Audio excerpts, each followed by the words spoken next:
Hello guys, আজকে আমাদের topic হলো কারেন্সি পেয়ার। আমি খুব সহজে আজকে আপনাদেরকে এই টপিকটা বোঝানোর চেষ্টা করব।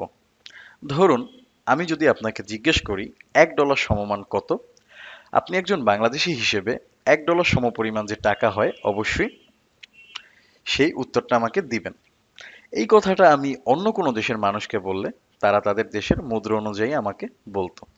পৃথিবীতে 162 বা তারও বেশি কারেন্সি আছে। তাহলে আপনি যদি কোনো কারেন্সি মার্কেটে $1 এক্সচেঞ্জ করতে যান, তাহলে এর 162টা ভ্যালিডেশন আছে। তাহলে আপনি এই $1কে 162 ভাবে এক্সচেঞ্জ করতে পারবেন। আমরা বেশিরভাগ সময় কারেন্সি এক্সচেঞ্জ করাকে কেনা বা বিক্রি করা বলে থাকি। যেমন ধরুন, আমি আজকে 10,000 টাকার বিনিময়ে $100 কিনেছি। এই কথাটা কিন্তু সঠিক না। 10,000 টাকা এক্সচেঞ্জ করে $100 নিয়েছি, এই কথাটা এভাবে হবে। ফরেক্সে মূলত দুইটা কারেন্সি কম্বিনেশনে একটা কারেন্সি পেয়ার হয়। যেমন ধরুন euro USD, GBP USD, USD CAD, এগুলো তো আপনারা দেখেই থাকবেন। কারেন্সি পেয়ারের মধ্যে প্রথমে যে কারেন্সি থাকে সেটাকে বলা হয় বেস কারেন্সি, এবং দ্বিতীয় যে কারেন্সি থাকে সেটাকে বলা হয় কোড কারেন্সি। তা এটা হলো কারেন্সি পেয়ারের প্রথম ধাপ।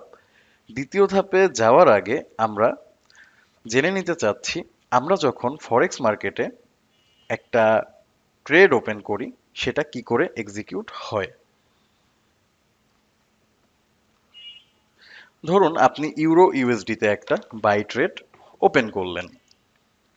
এক্ষেত্রে যেটা হচ্ছে, আপনি আপনার কোড কারেন্সি দ্বারা বেস কারেন্সিকে বাই করছেন, মানে ইউএসডি দ্বারা ইউরোকে আপনি বাই করছেন।